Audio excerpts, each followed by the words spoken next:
Sunita তারাচন্দ্রী veg. আমি সুনিতা। তোমাদের যখনই মন পছন্দ বা নতুন খাবার খেতে ইচ্ছা করবে, ইউটিউবে গিয়ে লিখবে সুনিতা তারাচন্দ্রী ভেজ আর সাবস্ক্রাইব করবে আমার চ্যানেল। আমার সমস্ত রান্নার আপডেট পেতে বেল নোটিফিকেশানটা অন করে রাখবে বন্ধুরা।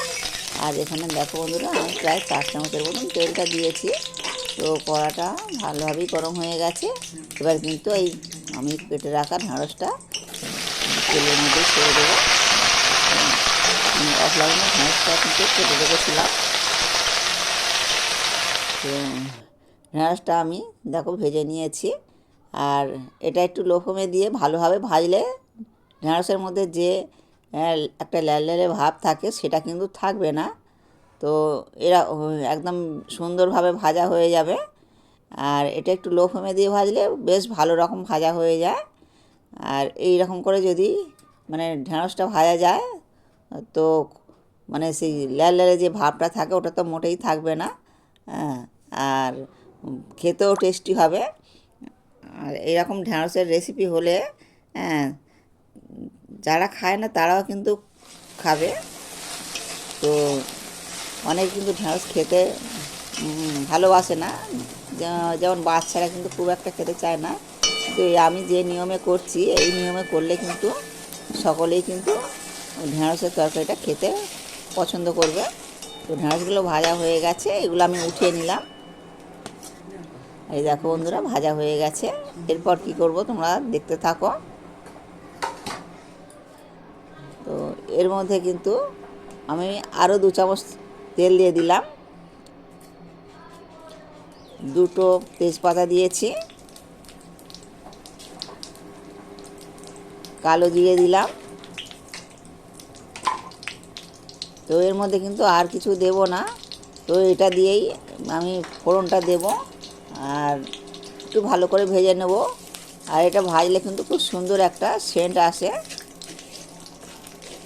আর তেজপাতাগুলো একটু লালচে লালচে হয়ে যাবে, তখন জানতে হবে এটা হয়ে গেছে। আর আমি একটা টমেটো কুচিয়ে রেখেছি, ওটাই এর মধ্যে দিয়ে দেবো।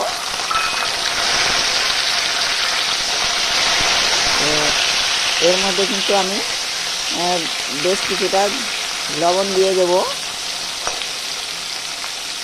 তো লবণটা দিলে তবে কিন্তু এই টমেটোটা একটু বেশ নরম হয়ে যাবে। তো প্রথমে আমি একটুখানি ভেজে নিলাম, এবারে কিন্তু আমি লবণটা দিয়ে দিলাম।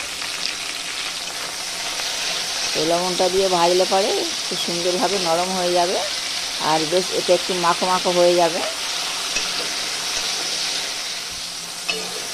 দেখো বন্ধুরা, লবণ দেওয়ার কারণে কতটা সুন্দরভাবে গলে গেছে।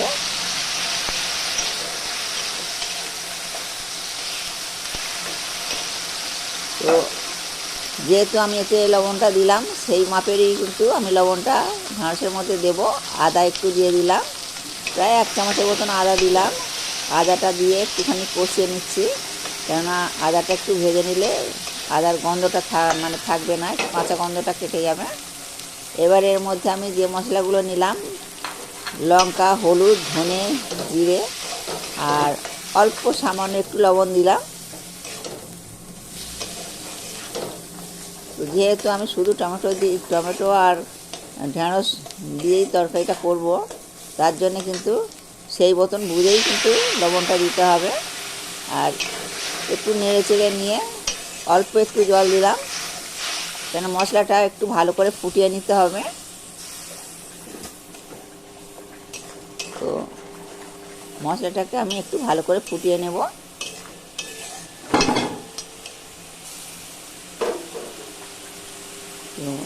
তোমরা বন্ধুরা একবার হলো এরকম করে ঢ্যাঁড়সের তরকারিটা করবে, ভীষণ সুন্দর খেতে লাগে আর খুব কম সময়ের মধ্যে কিন্তু হয়ে যায়।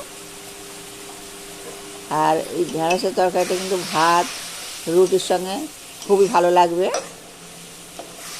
ফুটে গেছে বন্ধুরা,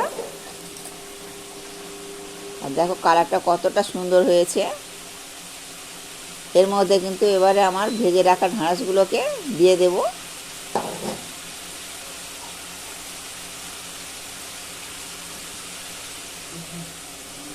দেখো বন্ধুরা, ভাজা ঢ্যাঁড়সগুলো এর মধ্যে দিয়ে দিলাম। এবারে আমি হালকা হাতে খুন্তির সাহায্যে একটু নেড়ে চেড়ে নেব।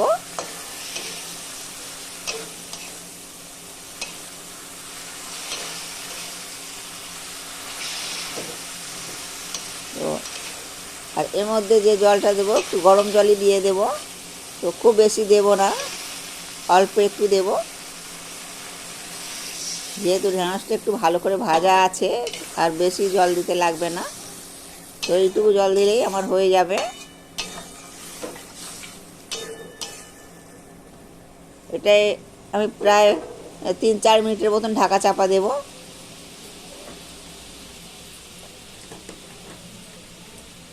তো এর মধ্যে কিন্তু চিনিটা দিলে কিন্তু ব্যালেন্স হবে, চিনিটা তাই দিয়ে দিলাম।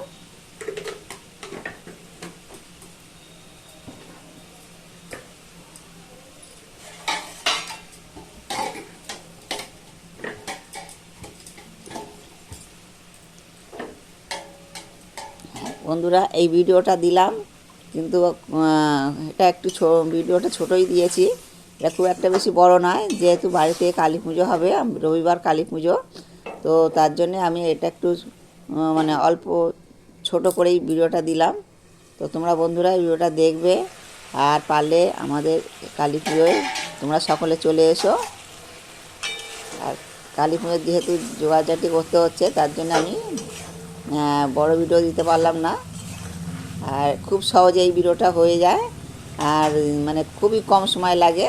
তো তোমরা এটা একবার হলেও ট্রাই করে দেখবে। আমি এখানে গরম মশলাটা দিয়ে দিলাম, আর আমি পুজোর ভিডিও ছাড়বো। পুজোটা মানে রবিবার পুজোর পরেই কিন্তু ভিডিওটা ছাড়বো। আর এখন আমি যে বাড়িতে নারকেল নাড়ু, ক্ষীরের নাড়ু, চাল কড়াই ভাজা এই সমস্তগুলো করে নিচ্ছি। আর তার জন্য কিন্তু আমার রেসিপিগুলো খুব একটা মানে ভালোভাবে দিতে পারছি না কো। তো তরকারিটা হয়ে গেছে, এটা আমি উঠিয়ে নিলাম।